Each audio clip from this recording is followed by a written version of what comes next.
Okay, 3, 2, 1. This is our new product, AGS-17, and we got the idea because the Russian invasion, so people are really focused on this kind of new product. So we put it, and when we try to reload it, it's like pulled in this. It's like a real gun, so you can reload. And it's for aircraft. We have two systems, AEG and HAP. So it's customized according to the customers. So they can ask which system they want to put inside, and we can make it out of the system. And now the second one, it's a rocker, and it's like the mortar.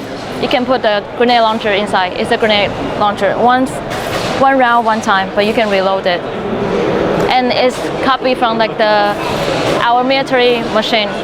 This is our T75K3 pistol model, and we only sell for 50 because it's a request from Taiwan military, so we only make 50.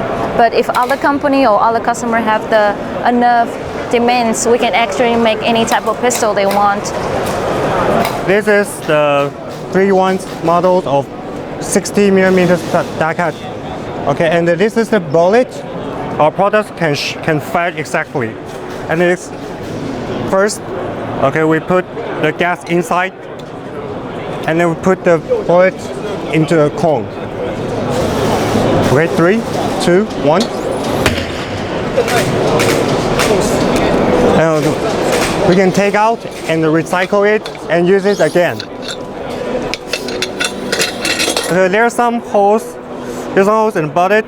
You can put BB shot inside, and it can shot for about 100 meters to 150 meters away. And also, you can put one inside, and you can continue put in about four more bullets inside, and you can reload it later.